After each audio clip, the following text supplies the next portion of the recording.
Innovation देखने को मिली, बहुत सारी चेंजेस के साथ साथ कुछ नए आइडियाज़ और नए इनोवेशंस भी देखने को मिले, जिसको हमने अच्छी तरह से यहाँ से पढ़ा। और फिर एक बहुत बड़ी चीज़ आई जो तुम लोगों को बहुत ज़्यादा पसंद आएगा, है ना। देखते हैं, introduction of new crops included. नए नए क्रॉप्स मतलब शस्य, खाने का अनाज। तो बहुत नए नए चीज़ें देखने को मिली। देखो कौन सी नई नई अनाज देखने को मिला? Potatoes, corn, chillies, T, coffee, मतलब तुम्हारे सारे फेवरेट है यहाँ पे, है ना। तो पटाटो नहीं मिलता तो तुम लोग फ्रेंच फ्राइज कैसे खाते? तो टी, कॉफ़ी पसंद है ना तुम्हें। तो देखो नए नए क्रॉप्स, मतलब नए नए क्रॉप्स इंक्लूड होने शुरू हो गए। Potato, corn, chili, tea, coffee. This innovations had far reaching impacts on agriculture. ये एग्रीकल्चर में इतना बड़ा इम्पैक्ट लेके आ गया, मतलब लोग इसको इतना पसंद करने लग गए कि एग्रीकल्चर में मानो रिवॉल्यूशन ही आ गया। ठीक है। Industry and daily life contributing to social and economic changes. ठीक है, जिससे और ज़्यादा सेल बढ़ गई, लोगों के पास चीज़ें ज़्यादा पहुंचने लग गए और लोगों के पास पैसे भी ज़्यादा आ गए। ठीक है, समझ में आ रही है। तो एक चीज़ समझने की कोशिश करते हैं, तो कितनी सारी बदलाव आए। जो 1000 साल की हम बात कर रहे हैं, वहाँ कितने सारे बदलाव, मतलब रहने सहने का तौर तरीका, खाने पीने का तौर तरीका, मतलब यहाँ बैटल करने का तरीका भी बदल गया। ठीक है, बैटल में नए नए फायर आर्म्स यूज़ होना शुरू हो गए। मतलब देखो कितनी सारी बदलाव यहाँ हम जो मेडिवल पीरियड की बात करें, जो मॉडर्न एरा या फिर एंशिएंट एरा के अंदर कितने सारे चेंजेस आए इन 1000 ईयर में। ठीक है, बहुत बड़े बड़े बदलाव, जो कि एक रिवॉल्यूशन बोला जा सकता है जिसको। The study of 1000 years of 700 to 750 a huge challenge for historians, मतलब एक बहुत बड़ा चैलेंज लेके आए हिस्टोरियंस के लिए।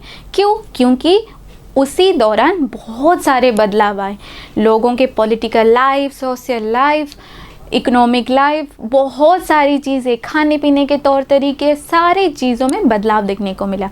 तो उनके लिए ये एक चैलेंज बन गया। ठीक है, तो देखते हैं आगे और भी बहुत सारी चीज़ें बदल गई। कैसे? जो चीज़ें हमने देखा बदल गई, जो टेक्नोलॉजीज़ नए आए, वो कैसे आए? लोगों के साथ ही आए। जो लोग इंडिया सब कॉन्टिनेंट में आने लग गए थे, तब तक बहुत सारे लोग आ गए थे। मतलब बहुत सारे ऐसे ग्रुप्स, सोशल ग्रुप्स थे जो इंडिया सब कॉन्टिनेंट के अंदर आके अपना साम्राज्य स्थापन करना चाहते थे। जैसे कि कोई बड़े बड़े ग्रुप हुए या फिर छोटे छोटे ग्रुप, मतलब मुगल्स, सुल्तान्स, बहुत सारे ग्रीक्स, अरबिक्स या फिर यूरोपियंस, जो भी लोग आए वो अपने साथ साथ नए नए आइडियाज़, नए नए इनोवेटिव तौर तरीके, अपने साथ अपने खाने पीने का सामान, बहुत कुछ लेके आए। ठीक है, इसी तरह इंडिया सब कॉन्टिनेंट के अंदर बहुत सारे चेंजेस आए और बहुत सारे नए नए इनोवेटिव आइडियाज़ भी आए। तो इसी के साथ हम समझते हैं अब सोशल ग्रुप्स, मतलब सामाजिक ग्रुप्स। बहुत सारे ऐसे सोशल ग्रुप्स हैं जो अपने आइडियाज़, अपनी इनोवेटिव तौर तरीके, अपने साथ अपना कल्चर, अपनी धार्मिक व्यवस्थाएं, सब कुछ लेके इंडिया सब कॉन्टिनेंट में आ गए। तो सोशल ग्रुप में हम देखेंगे तो कौन थे वो लोग, कौन थे वो सोशल ग्रुप्स। ठीक है, तो आगे समझते हैं कौन थे वो सोशल ग्रुप्स और क्यों आए। ठीक है, सोशल ग्रुप्स क्यों आए, अगर हम देखें तो गौर से समझने की कोशिश करें तो एक चीज़ देखेंगे कि that was the period of great mobility. मतलब बहुत लोग मूव करते थे, यहाँ से वहाँ, एक जगह से दूसरी जगह, एक कंट्री से दूसरी कंट्री, बहुत मूव करते थे। क्यों? क्योंकि लोगों को अपना किस्मत बनाना था, लोगों को अपनी अपॉर्चुनिटी मिल रही थी। मतलब जहाँ बहुत सारी अपॉर्चुनिटी मिली, लोग वहाँ मूव कर गए। ऐसा होता है ना, तुम्हारी मम्मी या फिर तुम्हारे पापा या फिर कोई भी जो बाहर जाके काम करते हैं, या फिर कोई बाहर देश रहते हैं, या फिर कोई भी बाहर जाके काम करता है, तो क्यों करते हैं? क्योंकि उनको अपॉर्चुनिटी मिलती है, बड़े बड़े अपॉर्चुनिटी मिलती है, वो अपना किस्मत बनाने की कोशिश करते हैं। ठीक है, तो इंडिया सब कॉन्टिनेंट इतना रिच था, इतना rich in culture, in social life, in cultural life, इतनी अच्छी व्यवस्थाएं यहाँ पे थी, यहाँ पे रहने के लिए इतना अच्छा जगह था। तो बाहर से लोग मूव करके इंडिया सब कॉन्टिनेंट में आ रहे थे। ठीक है, समझ में आ रही है बात? इंडिया सब continent, the subcontinent immensely wealthy and rich. Okay, जो इंडिया सब कॉन्टिनेंट के अंदर सोशल ग्रुप्स आए, क्यों? क्योंकि the sub continent was immensely wealthy and rich. ये जो सब कॉन्टिनेंट था इतना रिच था, इतना वेल्दी था, यहाँ का फ्लोरा फोना इतना रिच था, लोग रह ही नहीं पाए, उनको इतनी बड़ी अपॉर्चुनिटी मिली और वो लोग अपने किस्मत बनाने यहाँ आ गए। तो जो भी लोग आए उनमें एक ग्रुप बन गए, सब अपना अपना ग्रुप बना लिए। ठीक है, तो सब ने जब अपना अपना ग्रुप बनाया तो सबका अलग अलग ग्रुप बना। देखते हैं कौन से ग्रुप है। ठीक है, तो पहला ग्रुप जो आए वो थे राजपूत। देखो छोटे छोटे ग्रुप्स में डिवाइड हो गए। तो पहला ग्रुप था क्या? Rajput, known as Rajputra. ठीक है, known as Rajputra, considered Kshatriyas with emphasis on valour and loyalty. ठीक है, तो हम पहले समझते हैं कौन से ग्रुप के बारे में? राजपूत के बारे में। तो राजपूत कौन थे? राजपूत वो थे जो राजा के बेटे माना जाते थे। ठीक है, जिन्हें हम राजपुत्र, राजा के बेटे राजपुत्र। लेकिन धीरे धीरे इस टर्मिनोलॉजी में भी चेंजेस आई। जो राजा के बेटे, मतलब जो राजा के बेटे हैं उनको ही सिर्फ राजपुत्र नहीं बोला जाएगा या फिर राजपूत नहीं बोला जाएगा। तो फिर किसको बोला जाएगा? जो क्षत्रिय कास्ट के, मतलब जो क्षत्रिय कास्ट के होंगे और जो लॉयल्टी, मतलब जो अदम्य साहस और लॉयल्टी होगा, उन्हें राजपूत बोला जाएगा। ठीक है, जो राजा के पुत्र थे, राजपुत्र, जो राजपुत्र थे वो थे रूलर, तो वो थे रूलर्स। ठीक है, तो रूलर, उनके साथ साथ नॉट जस्ट रूलर्स, ये लोग सिर्फ रूलर्स नहीं थे, इनके साथ साथ जो कमांडर्स, जो चीफ थे, CHIEF, ओके, ये जो चीफ थे, मतलब सिर्फ राजपुत्र नहीं, राजपूत वो उन्हें बोला जाता था। रूलर के साथ साथ जो कमांडर, चीफ, जो प्रीस्ट उनके साथ आए थे, वो सब कौन से कास्ट के थे? क्षत्रिय, वो सब क्षत्रिय कास्ट के थे। तो उनको जो भी क्षत्रिय कास्ट के होंगे, सिर्फ राजा के बेटे या फिर रूलर नहीं, वो कमांडर, वो चीफ, वो प्रीस्ट, जो भी अपनी लॉयल्टी को रिप्रेजेंट करेंगे, उनको राजपूत बोला जाएगा। ठीक है, धीरे धीरे उनके भी टर्मिनोलॉजीज चेंजेस हुए। तो देखते हैं दूसरा ग्रुप कौन था। तो पहला गया राजपूत, तो दूसरा ग्रुप आए मराठास। मराठास कौन है? जो हम मराठी बोलते हैं या फिर महाराष्ट्र के लोग। ठीक है, वहाँ के महाराष्ट्र एरिया में जो लोग बसे और अपने आप को मराठी बोलने लगे, तो उनका लैंग्वेज मराठी था। A prominent warrior community with a historical presence in the Indian सब कॉन्टिनेंट। ये भी एक वॉरियर कम्युनिटी था जो इंडिया सब कॉन्टिनेंट के अंदर आके बस गए। कहाँ पे? अभी महाराष्ट्र एरिया में रहते हैं वो लोग, उनको मराठास बोला जाता था। ठीक है, ये गए, पहला गए राजपूत, दूसरे मराठा। अब आए सिख। सिख कौन है? तुम लोगों को पता होगा सिख, ये देखो पगड़ी पहने हुए। तो फॉलोअर्स ऑफ सिखिज्म, सिखिज्म एक रिलीजन होता है, जो लोग उसको फॉलो करते थे। एक मोनोथेइस्टिक रिलीजन, एक मतलब एक रिलीजन जो सिर्फ एक ग्रुप ही फॉलो करता है। तो that originated in the 15th century. 15th century में एक ग्रुप ओरिजिनेटेड हुआ, जो लोग सिखिज्म, सिख को फॉलो करने लग गए। गुरु नानक उनके गुरु थे, और गुरु ग्रंथ साहिब उनका जो धर्म ग्रंथ था, गुरु ग्रंथ साहिब, तो उनको बोला जाता था सिख। ठीक है, तो ये ग्रुप चले गए सिख। तो फिर और एक ग्रुप है, मतलब देखो कैसे कम्युनिटीज चेंजेस हो रही है, मतलब कम्युनिटी में कैसे बदलाव आ रहे। तो दूसरा कम्युनिटी है Jat community, a community with agricultural root, मतलब जो लोग एग्रीकल्चर, मतलब जो लोग किसान बने। Known for their contribution to farming, वो लोग जो किसान बने और अपना सारा कंट्रीब्यूशन फार्मिंग को दे दिया, ठीक है, उन्हें जाट बोलने लगे। तो ये कम्युनिटी आ गया। फिर देखो एक और कम्युनिटी है अहोम। देखो छोटे बड़े बहुत सारी कम्युनिटी को लेकर बन गया इंडिया सब कॉन्टिनेंट, ठीक है। तो Ahoms a community from Assam known for the Ahom kingdoms historical significance. तो इनको जो लोग आसाम में, मतलब इंडिया सब कॉन्टिनेंट के नॉर्थ ईस्ट में आके बसे, उनको अहोम बोला गया। तो ये कम्युनिटी आ गया, ठीक है। फिर आए कायस, a caste traditionally associated with scribes and secretaries, मतलब फिर आए एक और कम्युनिटी। देखो जो एग्रीकल्चर कर रहे थे वो एक कम्युनिटी बन गए, जो रूलर्स थे वो एक कम्युनिटी बन गए, जो लोग लड़ाई करते थे या फिर जो लोग प्रोटेक्ट करते थे उनकी एक कम्युनिटी बन गई। और अब आए कायस, ये लोग कौन थे? ये लोग स्क्राइब थे, सेक्रेटरीज थे, मतलब ये लोग क्लर्क के काम करते थे, मतलब अपना स्क्राइब, लेखक या फिर जो भी एडमिनिस्ट्रेटिव डिपार्टमेंट या फिर लोगों के लिखावट स्टोर करते थे, उनको कायस बोला जाता था। तो इस तरह आए बहुत सारी कम्युनिटी एक ही जगह में आके बस गए, ठीक है, समझ में आ रही है बात। तो बहुत सारी कम्युनिटी अगर एक साथ आकर एक ही जगह में बस गए तो बहुत सारी प्रॉब्लम्स आई होगी, है ना।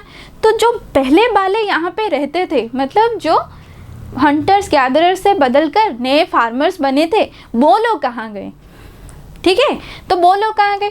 धीरे धीरे क्या हुआ, वो लोग अगर नए नए लोग आकर यहाँ इंडिया के सब कॉन्टिनेंट में बस रहे थे, तो जो लोग थे यहाँ पे, तो उन्होंने क्या किया, माइग्रेट करना शुरू कर दिया, एक जगह से दूसरी जगह माइग्रेट करना शुरू कर दिया। जो फॉरेस्ट ड्वेलर्स, देखो यहाँ पे लिख देती हूँ, फॉरेस्ट ड्वेलर्स माइग्रेट करके दूसरी जगह चले गए। फॉरेस्ट ड्वेलर्स ने क्या किया, फॉरेस्ट ड्वेलर्स माइग्रेट करके दूसरी जगह चले गए। फिर जो लोग, सारे लोग नहीं, कुछ लोग चले गए, तो जो लोग रह गए तो उन्होंने क्या किया, लैंड की टिलिंग करना शुरू की। तो लैंड की टिलिंग करके पीजेंट्स बन गए, PASANTS, ओके। सो टिलिंग करके पीजेंट्स बन गए। तो उन्होंने पहले जो फॉरेस्ट ड्वेलर्स थे वो माइग्रेट कर गए, फिर जो टिलिंग करने लगे लैंड के वो पीजेंट्स बन गए। जो पहले ग्रुप्स आके, सोशल ग्रुप्स आके बस गए थे यहाँ पे, तो उनके साथ उनका व्यवहार भी अच्छा होना चाहिए कि नहीं। तो उन्होंने क्या किया, उनके साथ डील करना शुरू कर दिया, ठीक है।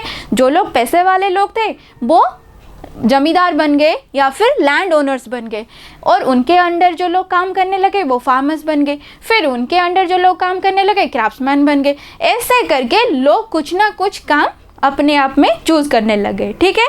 और रूलर्स वो अलग थे और प्रोटेक्टर वो अलग थे। बिल्कुल ऐसे ही जो लोग जो काम करने लगे, रैंक के हिसाब से उनका काम छोटा या बड़ा होने लगे। मतलब जो लोग होते हैं ना पैसे वाले लोग, वो अपना काम खुद डिसाइड कर लिए, लेकिन जिनके पास पैसा नहीं था, जो लोग इनके अंडर काम करते थे, तो इनको क्या हो गया, इन्होंने उनके लिए ग्रुप्स बना लिया, ठीक है। जो पीजेंट्स थे या फिर जो रूलर्स थे, उन्होंने उनके लिए ग्रुप्स बना दिया, उनको बोला गया कास्ट। जो ग्रुप बनाया उन्होंने, उनको बोला कास्ट, ठीक है। कास्ट यानी जाति, ठीक है। अपनी सोशल बैकग्राउंड्स को लेकर जाति का व्यवस्था शुरू हो गया। तो डिफरेंशिएशन बेस्ड ऑन जाति, सबकास्ट, ऑक्यूपेशन एंड बैकग्राउंड्स। जो लोग जो काम करते थे उनकी ऑक्यूपेशन के हिसाब से और अपनी बैकग्राउंड के हिसाब से जाति बन गए। जिनके पास पैसा था वो बड़े बन गए, जिनके पास पैसा नहीं था, जो लोग उनके अंडर काम करते थे वो छोटे बन गए, छोटे जाति के बन गए। जाति और subcaste has its own rules, मतलब जो पैसे वाले लोग वो बड़े जाति के और जो फार्मर्स वो ऐसे ग्रुप्स में डिवाइड हो गए। ये बड़े जाति के ऊपर रहने लगे और छोटे जाति के नीचे। जाति समझ में आ रही है कैसे हुई डिफरेंशिएशन? जिनके पास पैसा था और लैंड था वो बन गए बड़े जाति के, और जिनके पास पैसा नहीं था, जो लोग उनके अंडर काम करने लगे, फार्मर्स हो गए, क्राफ्टमैन हो गए, उनके ऑक्यूपेशन या फिर उनके सोशल बैकग्राउंड के हिसाब से उनको कास्ट में रैंक करने लग गए लोग। ठीक है, तो जाति और subcaste had its own set of rules and practices. अगर जाति बनाया गया जाता है, मतलब एक बहुत बड़ी ग्रुप बनाई जाती है, तो उनके लिए कुछ रूल और रेगुलेशन भी तो बनाया गया है ना। तो उनके लिए जो रूल और रेगुलेशन किसने बनाए? वही लोगों ने ही बनाया होगा। ठीक है, जो लोग जाति या फिर रैंक में ऊपर होंगे, उन्हीं लोगों ने रूल्स और रेगुलेशन बनाना शुरू कर दिया। तो रूल्स और रेगुलेशन लोगों को माननी पड़ी, तो उसी रूल्स और रेगुलेशन को बनाने के लिए उन्होंने क्या बनाया? जाति panchayat. Govern village led to by chieftains influencing local social structures and norms. ठीक है, उन्होंने जो जाति पंचायत बनाया वो किसके द्वारा गवर्न किया गया? जो चीफ, मतलब जो विलेज के चीफ थे, मतलब जो एल्डरी पीपल को चीफ बनाया जाता था, वो लोग मिलके जाति पंचायत के ओनर बनते थे, और जो वो बोलते थे या फिर जो भी रूल्स और रेगुलेशन निकालते थे उनको सबको मानना पड़ता था। तो सोशल डिफरेंशिएशन बेस्ड ऑन जाति, जो सोशल डिफरेंशिएशन मतलब सामाजिक डिफरेंशिएशन, जो भी चेंजेस आई, जो अलग हुआ, सामाजिक डिफरेंशिएशन हुआ, उसके अंदर वो किसके बेस्ड में हुआ? जाति के बेस्ड में हुआ, ऑक्यूपेशन के बेस्ड में हुआ, एंड लोकल गवर्नेंस थ्रू जाति पंचायत के तौर से हुआ। तो हमने यहाँ क्या समझा? जो सोशल डिफरेंशिएशन बेस्ड ऑन जाति, ऑक्यूपेशन एंड लोकल गवर्नमेंट्स। तो ये कोई भगवान का दिया हुआ नहीं है, कोई भगवान ये बोल के नहीं गए कि कोई ऐसे रूल नहीं था या फिर कोई मैन्युस्क्रिप्ट में ऐसे नहीं था कि किसी ने कुछ नहीं लिख के चले गए कि यही जाति है, ये रैंक में ऊपर रहेगा, ये रैंक में नीचे रहेगा, ये ऐसा रहेगा, ये वैसा रहेगा। लोग अपनी बेनिफिट्स के लिए अपने आप रैंक बनाना शुरू कर दिए। ठीक है, समझ में आ रही है बात? लोग अपनी बेनिफिट के लिए अपना अपना रैंक बनाना शुरू कर दिया। उन्होंने ऑक्यूपेशन के हिसाब से डिफरेंशिएशन किया या फिर उनके बैकग्राउंड्स के हिसाब से डिफरेंशिएशन कर दिया। ठीक है, यहाँ से शुरू होता है जाति। जो भी हम देख रहे हैं ये बड़े जाति का, अब बोलते हैं ना बड़े जाति का, छोटे जाति का, तो पता लग रहा है कैसे हुआ जाति सिस्टम। तो जाति सिस्टम कोई ऐसे पैदाइशी नहीं होता। ठीक है, कोई ऐसे पैदाइशी नहीं होता। लोगों के बैकग्राउंड्स और ऑक्यूपेशन के हिसाब से, अपनी बेनिफिट के हिसाब से लोगों ने इसको डिफरेंशिएशन कर दिया। ठीक है, समझ में आ रही है बात? तो ये गया जाति सिस्टम। उसी जाति के दौरान जो ब्राह्मण्स हुआ करते थे उनको ज़्यादा बड़ा माना जाता था। क्यों? क्योंकि वो लोग संस्कृत, मतलब जो संस्कृत था उसको पढ़ते थे और लिख भी सकते थे, उसके लिए उन्हें ही माना जाता था सुप्रीम। ठीक है, तो दूसरा एक और नया चीज़ समझने की कोशिश करेंगे अभी, रीजन एंड एम्पायर। ठीक है, तो धीरे धीरे सोशल ग्रुप्स आए और वहाँ इंडिया सब कॉन्टिनेंट में बसे और अपना एक बड़ा रीजन और एम्पायर बनाने की कोशिश में लग गए। तो सब ने अपना अपना एम्पायर बनाया। देखो यहाँ पे लिखा है large states like those of the Cholas, मतलब जो चोला पीरियड होगा जो हम चैप्टर 2 में पढ़ेंगे, तुगलक चैप्टर 3 में पढ़ेंगे, मुगल्स चैप्टर 4 में पढ़ेंगे। तो ये देखो बहुत बड़े बड़े एम्पायर की यहाँ बात हो रही है। एक चोला हो गया, एक तुगलक हो गया, एक मुगल्स हो गए। ठीक है, ये सबसे बड़े बड़े एम्पायर थे। संस्कृत प्रशस्ति, मतलब इनके एम्पायर को प्रशस्ति बोला जाता था। देखो यहाँ पे लिखा है प्रेजिंग, एक संस्कृत प्रशस्ति में लिखा गया है कि दिल्ली के जो सुल्तान थे गियासुद्दीन बलबन, उनका नाम था क्या? गियासुद्दीन बलबन। 1266 से लेकर 1287 तक उन्होंने क्या किया? उन्होंने अपनी एम्पायर इतनी बड़ी कर दी, इतनी वर्स्ट एम्पायर कर दी कि उन्होंने अपनी एम्पायर बंगाल, मतलब जो वेस्ट बंगाल, अभी वेस्ट बंगाल जो ये वाला पार्ट है, वेस्ट बंगाल से लेके गजनी इन अफगानिस्तान, मतलब देखो बिल्कुल इतना बड़ा था इनका एम्पायर। ठीक है, सबसे बड़ा एम्पायर था इनका। The west end included all of south India, Dravid, यहाँ साउथ इंडिया को भी उन्होंने इंक्लूड किया था। ठीक है, इन्होंने इतना, गियासुद्दीन बलबन ने अपना एम्पायर बहुत बड़ी की थी।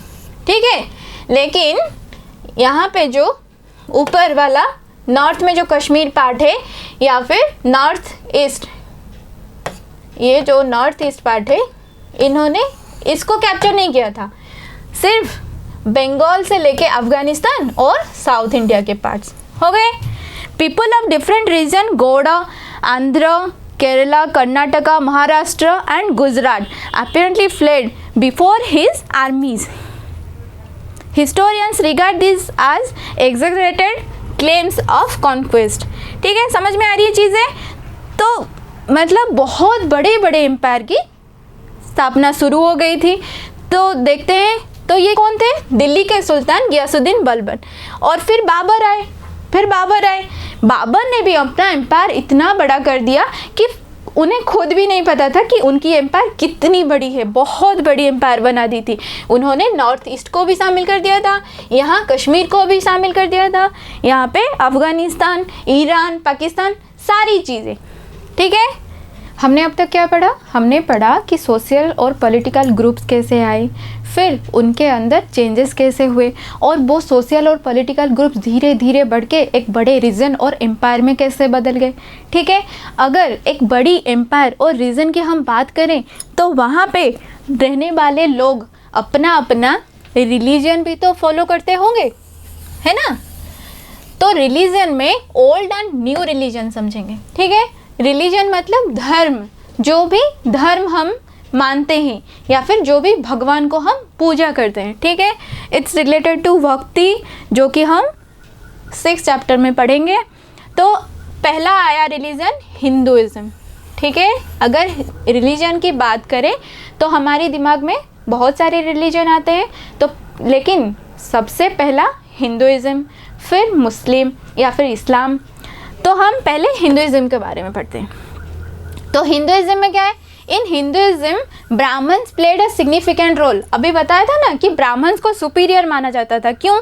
क्योंकि वो लोग संस्कृत जो एक सैक्रेड मतलब माना जाता था, एक प्योर लैंग्वेज माना जाता था, तो उनको वो पढ़ते या फिर लिख सकते थे, इसके लिए उनको सुपीरियर क्लास माना जाता था।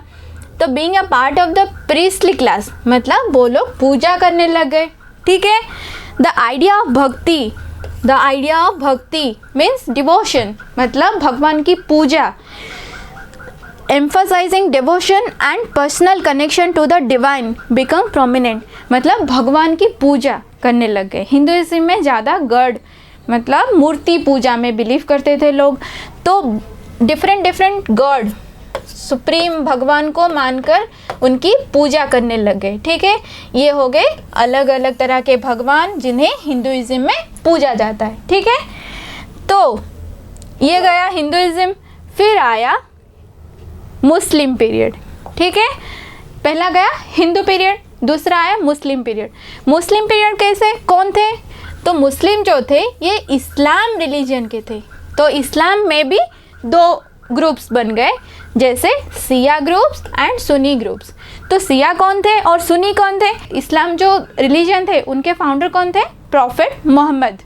तो जो प्रॉफिट मोहम्मद थे उनके सन इन लॉ थे अली। तो जो सन इन लॉ थे उनके जो भी टीचिंग्स थे, जो लोग उसको मानते थे उसको सिया बोलते थे। और सुन्नी कौन थे? वो मुस्लिम फॉलोअर्स जो खलीफाज मतलब the successors of prophet Muhammad के बेटे, उनके बेटे जो सक्सेसर्स, जो उनके टीचिंग्स को मानने लगे। जो प्रॉफिट मोहम्मद के सन इन लॉ के टीचिंग्स को मानने लगे उनको सिया बोला गया। जो प्रॉफिट मोहम्मद के सक्सेसर्स मतलब उनके बेटे, फिर उनके बेटे इनकी टीचिंग्स को मानने लगे, उनको खलीफा बोला जाता था। ठीक है, तो जो प्रॉफिट मोहम्मद के सन इन लॉ को टीचिंग मानते उनको सिया बोला जाता, जो खलीफा के टीचिंग्स को मानते थे उनको सुन्नी मुस्लिम बोला जाता था। These religious distinctions reflect diversity within Hinduism and Islam with different sects and beliefs. तो डिफरेंट रिलीजन के डिफरेंट एस्पेक्ट्स थे। ठीक है। वो लोग जो डिफरेंट रिलीजन से बिलोंग करते थे वो लोग अपना अपना एस्पेक्ट मानते थे, जबकि हिंदुइज्म में बहुत सारे डिफरेंट गॉड देखने को मिले, लेकिन मुस्लिम में एक ही गॉड बिलीव को देखने को मिला। ठीक है, ये गए मुस्लिम एरा। यहाँ तक बात आ गई समझ में कि अलग अलग रिलीजन के अलग अलग तौर तरीके, अलग अलग बिलीव्स भी थे, जो 1000 ईयर्स के ट्रांजिशंस की हम बात कर रहे हैं, या फिर 1000 ईयर को हम एक्सप्लोर कर रहे हैं। ठीक है, जो 1000 ईयर को हम एक्सप्लोर करें उसके अंदर बहुत सारी बदलाव देखने को मिल गई, जैसे कि बहुत सारे रहने सहने, खाने पीने, धर्म, जाति, सब कुछ में बदलाव देखने को मिल गया। ठीक है, तो हमने अब तक ये जाना कि चेंजेस के बेसिस में, मतलब बदलाव के बेसिस में लोग कैसे बदल गए, लोग अपनी धार्मिक आस्थाएं भी बदलने लग गए। ठीक है, जैसे कि हिंदुइज्म हो गया, मुस्लिम हो गया, सिखिज्म हो गया, बहुत सारी ऐसे धार्मिक आस्थाएं भी अपने आप में बदलने लग गई। ठीक है, यहाँ तक था हमारा रिलीजन कैसे बदला। तो रिलीजन के हिसाब से अगर हम सोचें कि thinking about time and historical periods, मतलब अगर हम सोचें कि टाइम और हिस्टोरिकल पीरियड्स में क्या आया, क्या बदलाव आया, कैसे बदले चीज़ें। ठीक है, the historians you read last year included wide range of early societies, Hunter gatherers. Look one thing, Hunter gatherers. ठीक है, there is one thing, hunter or gatherers, early farmers, people living in towns, villages and early empires and kingdoms। देखो कैसे transition हुई या फिर चीज़ें कैसे बदली, कहाँ से कहाँ तक। पहले हम क्या थे, हंटर। देखो पहले हंटर गैदरर, फिर आए अर्ली फार्मर, फिर people started living in towns and village. फिर लोग टाउन मतलब गांव, शहर बसना शुरू हो गया, लोग गांव में और शहर में रहने लग गए। फिर अर्ली एम्पायर्स मतलब धीरे धीरे गांव शहर बढ़ के या फिर लोग बाहर से आके सब कॉन्टिनेंट में बसे और बहुत बड़े बड़े किंगडम्स और एम्पायर्स बनाए।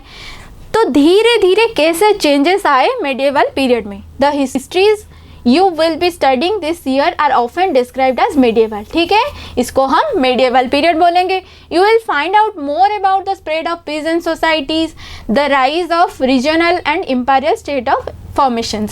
तो हमने देखा कैसे लोग peasants बने, कैसे जाति बने, लोग कैसे बड़े बड़े एम्पायर शुरू खड़े कर दिए, या फिर लोग कैसे अपनी धार्मिक आस्थाएं भी बदलने लग गई। Sometimes at the cost of pastoral and forest people, the development of Hinduism and Islam as major religions।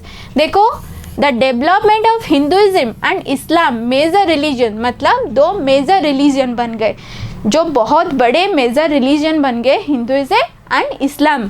ठीक है, and the arrival of European. ठीक है, तो अब तक क्या हुआ, during this 1000 years the society of the subcontinent were transformed, often economic in several religions reached a level of prosperity that attract the interest of European trading companies।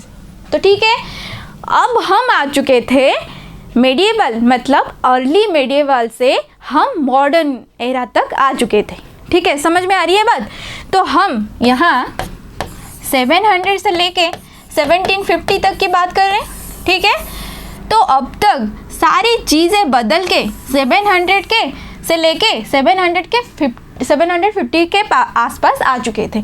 तो अब तक चीज़ें इतनी बदल गई थी, अब तक चीज़ें इतनी डेवलप्ड हो चुकी थी, लोग रीच हो चुके थे, मतलब कल्चरली, सोशियली, पॉलिटिकली, इकोनॉमिकली लोग रीच हो चुके थे, इतने रीच हो चुके थे, उसको देख के बाहर यूरोपियंस इंडिया में इन्वेड करने लग गए और आने लग गए। तो यहाँ पे देखा हमने यूरोपियन ट्रेडिंग कंपनीज मतलब बहुत बड़े बड़े बिजनेस कंपनीज आना शुरू हो गया। As you read this book look out the science of change and the historical process at work. ठीक है, धीरे धीरे इस बुक के अंदर हम क्या पढ़ेंगे, कैसे हिस्टोरिकल प्रोसेस हो रही है, कैसे काम कर रहा है history. Also when ever you can compare what you read in this book you read last year। Okay, इस बुक में हम ये भी कंपेयर करेंगे, our past 1 वॉल्यूम 1 और our past वॉल्यूम 2 में हम कंपेयर भी करेंगे, हमने पहले क्या पढ़ा और हमने अभी क्या जाना। ठीक है, तो ओवरऑली अगर ये समझे तो इंडिया सब कॉन्टिनेंट इतना रिच हो गया था जिसको देख के ब्रिटिश, देखो यहाँ पे एक चीज़ ब्रिटिश, मतलब ब्रिटिशर्स आ चुके थे, ठीक है। 1600 ब्रिटिशर्स कब आए? 1600 में आए, ठीक है। मतलब अर्ली मॉडर्न, जो मॉडर्न एरा होता है, जो अर्ली मॉडर्न, तब तक ब्रिटिशर्स आ चुके थे। क्यों आए? क्योंकि इंडिया सब कॉन्टिनेंट बहुत रिच हो चुका था। उसको देख के वो लोग ग्रीड हुए, उनको लालच आ गया, तो वो लोग अपनी कंपनीज इंडिया में शुरू करने आ गए। तो ब्रिटिश पीरियड आ चुका था, marketing the time British colonial rule in India. तो धीरे धीरे ब्रिटिशर्स अपनी कॉलोनी बना के चले गए इंडिया से, ठीक है। समझ में आ रही है चीज़ें? ये जाके आगे हम डिटेल्स में पढ़ने वाले हैं। सिर्फ इतना जानेंगे कि 700 से 750 तक लेके कितना ट्रांजिशंस हुआ, कितने बदलाव हुए और लोग कैसे बदले और चीज़ें कैसे बदली, ठीक है। हम अर्ली फार्मर्स या फिर हंटर गैदरर्स, अर्ली फार्मर्स, धीरे धीरे हंटर गैदरर से अर्ली फार्मर्स से विलेजर्स, विलेजर्स से धीरे धीरे किंगडम्स, एम्पायर्स, ऐसे बदल के हम अब कहाँ आ गए? 750 या फिर ब्रिटिश पीरियड तक आ पहुँचे, ठीक है। हो गया? ओके स्टूडेंट्स, ये था तुम्हारा पहला चैप्टर कंप्लीट। यहाँ हुआ हमारा पूरा चैप्टर कंप्लीट। आई होप आप सब ने अच्छे से समझे होंगे और अच्छे से समझने के लिए लाइव क्लास अटेंड करें, ठीक है। Take care, good bye.